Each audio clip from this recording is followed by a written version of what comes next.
車の修理に便利なロータリーツール買ってみました。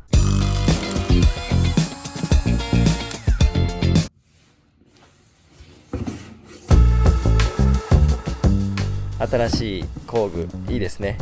気分が上がっています。こんにちは、オートウエストエンドです。今日は割と物が大きいので床でやってます。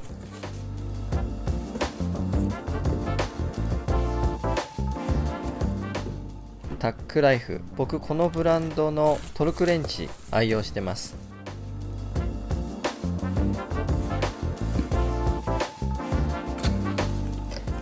いろいろ手怪我してますが、これ車の修理ではなくて家の中で木の家具のささくれに引っ掛けて負傷しました。チャンネルとは全然関係ない。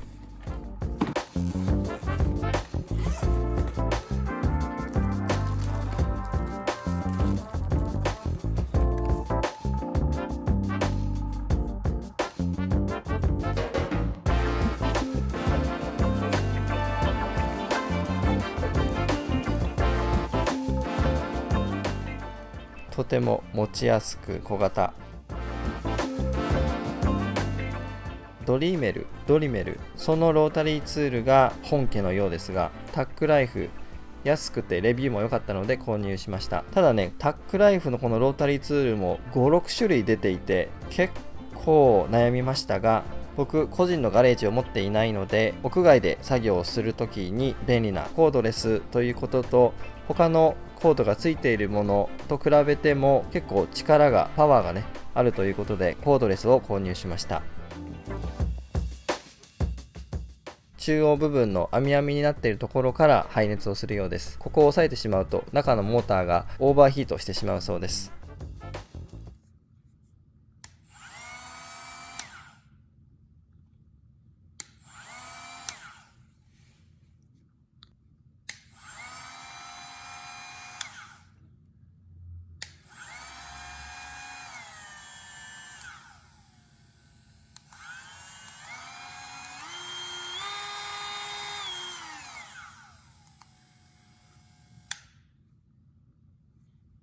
ここはアクセサリー交換の時にロックをするところ。いらんことをしています。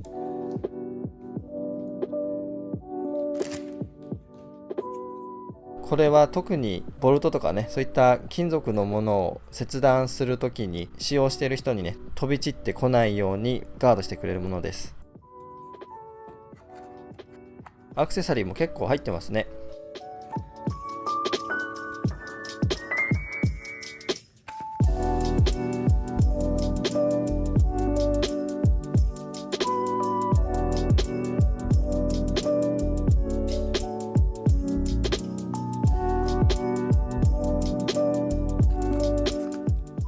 これが欲しかったカッター。固着してしまったネジ山の潰れたネジなどをね、切断する時とか、あとはウォーターポンプのプーリー、そのボルトも一つ頭を取ってしまったような、そんな感じになっています。そのボルトが全然外れない。これで溝を作って、その溝を利用してボルトを回していこうと考えています。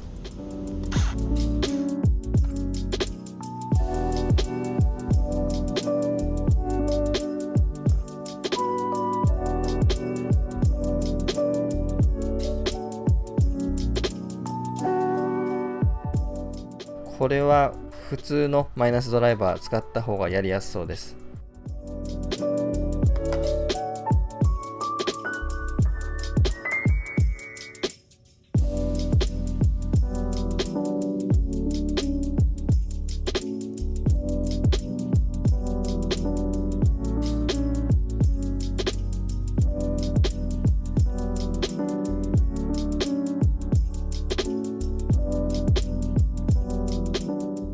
ここを押すことで固定できます。このアタッチメントの取り外しの際は常にこの左手の親指でね、今押しているところ、これで回転を止めながら交換をしていくと、そういう構造になっています。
やっと買いたかったロータリーツール購入しました。